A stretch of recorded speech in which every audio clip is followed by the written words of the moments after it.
Hello everyone, before this second video here about Worlds, I would like to give a shout out to QBs who helped me with some of the harsher information. Thank you.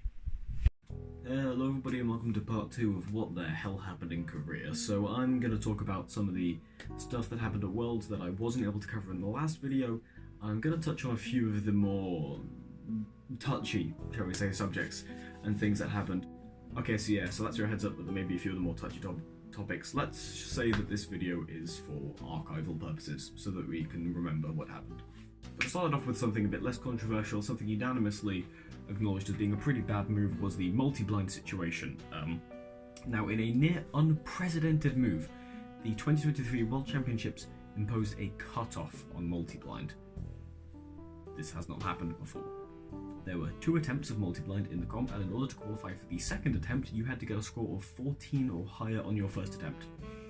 There were multiple emails from multiple multi-blind solvers before the competition that said, don't do this, this is an awful idea. But they went through with it. And the result was that Graham Siggins, far and away favourite to win multi-blind, become the world champion, DNF'd. And Elliot Kobolansky, an incredible multi-blind solver who I believe has something like a 55 out of 55 success at home, he protested. He did a 3 out of 3 in, I believe, 2 minutes and 11 seconds. So, multi-blind was a bit of a shambles. Another shambles comes in terms of the schedule, where a lot of people would find themselves competing in 2 rounds at once. Like, Luke Garrett was on the stream on 2 halves at the time. The stream had 2 stages that were doing one-handed round 2 and 2 stages that were doing Pyraminx. You know, you have to sort of split setup stream on Twitch, and Luke Garrett was appearing on both, competing in both. Another case of this comes from one Anthony, who was in the bottom 40 of the second round of Squan, as well as the 4x4 second round. So he asked the staff how he was supposed to handle being in both of those at the same time, and the staff seemed confused at his situation, like they didn't expect it to prop up. So he ended up sitting in one position. If you've ever been to a comp with fixed seating, it's kind of like that. He did fixed seating and he had one judge, Chris Hardwick, the whole time, and he was just being bombarded with cube covers, and the thing is, as he's trying to compete in both rounds at the same time, so much so that the judge would frequently remind him to take the full minute he's entitled to before starting inspection, telling him to slow down. It's just not ideal scheduling. One thing that is allegedly controversial is Russian participation in the competition. A Russian competitor solved. There was a Russian team for the Nations Cup. I personally don't think this is a bad thing or is controversial. Russia itself is banned from hosting comps, but I don't think Russian citizens are banned from attending comps. And I don't see any need to punish a small niche hobbyist community over the actions of the government, so I don't really see a problem with that, but I figured it might be worth noting. One thing absolutely worth noting is the groups for round 2, 3x3, or lack thereof. When it came time for 3x3 round 2, the competitors were told that groups had not been decided and that they are allowed to choose what group they want to compete in. I mean,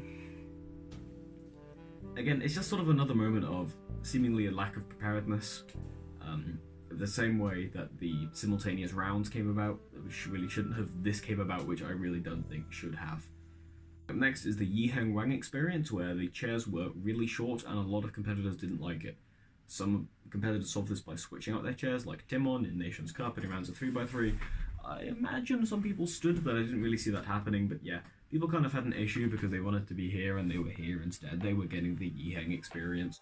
Max Park unfortunately submitted the wrong cube, resulting in him bombing 6x6 finals. Which is just kind of rough. I mean, he set a world record meme in the first round, and then submitted the wrong cube and got 6th overall in finals, which is really unfortunate. He did not make the same mistake in 7x7 actually, and managed to win that and become the world champion in 7x7, which he was reasonably very pleased about. I mean, he destroyed the competition over 10 seconds between him and second place. He absolutely killed it. He had a right to celebrate that.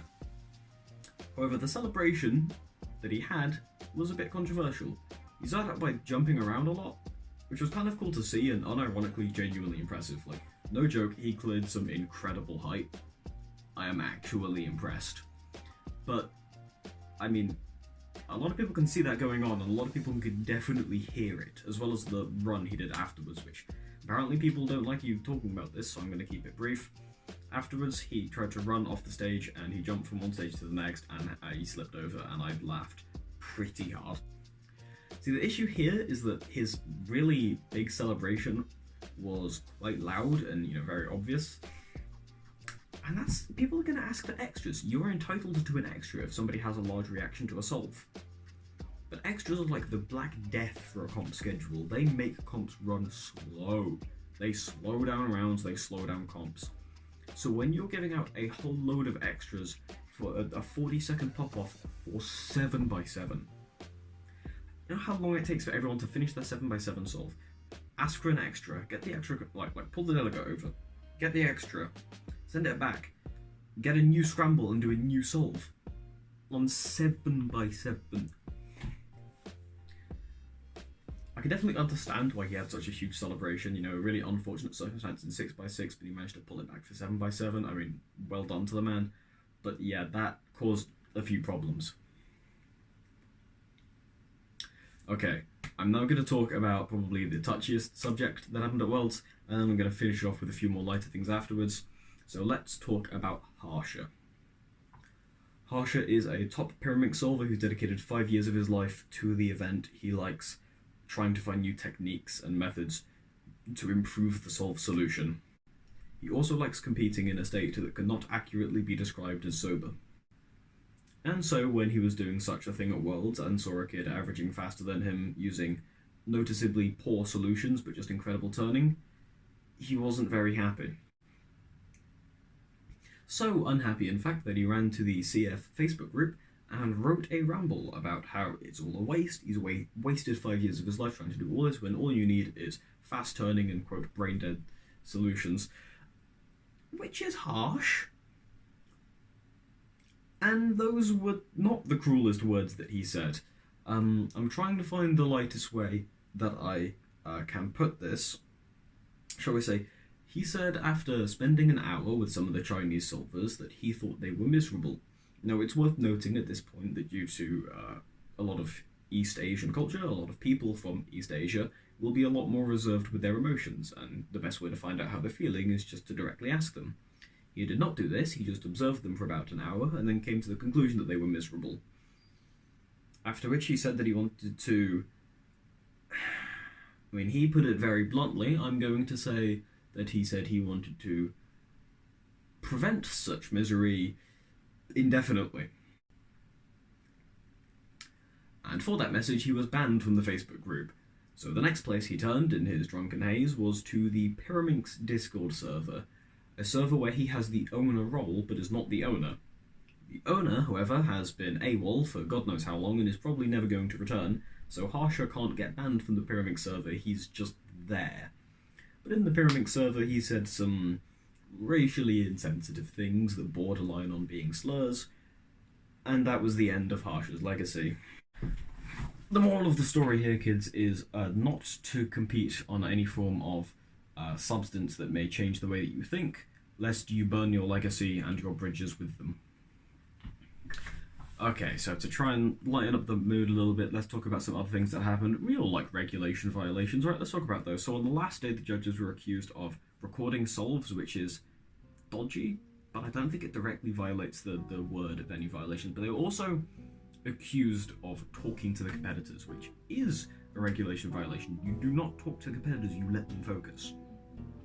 The camera work was shoddy at best. There was one moment I remember during an OH round, particularly on the red stage, where the camera was focused on Juliet Sebastian, a top-notch one-handed solver, and then panned away from her to go to Patrick Ponce before she finished the solve, so we didn't get to see how that solve concluded. However, the cameraman did not pan to Patrick Ponce, he panned to the man sat next to Patrick Ponce, held on him for about 5 seconds, panned over to Patrick Ponce, who had just sat down. Patrick Ponce took his time preparing himself, getting ready to do the next solve, because he had a world record possible average in after just 3 solves. He's waiting, he's getting prepared. Patrick Ponce tells the judge that when he lifts the cube cover, he should put it to the left, because that will avoid covering the camera's line of sight to the cube. When Patrick Ponce finally says he's ready to start inspection, the judge lifts the cover and moves it backwards, putting it in between the line of sight of the camera and the cube, blocking a clear view of the solve. Patrick begins his inspection, and the camera pans away from him. We lost sight of the Julian Sebastian solve for no reason. In another incident that quite annoyed me, the cameraman was looking at somebody who was doing a solve, then panned away to look at two people who had already completed their solve, and then panned to an empty station. The camera work was not brilliant, but it's rough to get good camera work, especially if the people doing the cameras don't maybe know who are the best solvers. Niche hobby things, I guess. And I feel the only way I can really pick up the mood and end it on an actually light-hearted tone is with this picture here of a 3-blind competitor telling their judge to shut up. I've been Swagrid Cubing. This has been an archive of things that happened at the World Championships. Don't shout at me in the comments, please.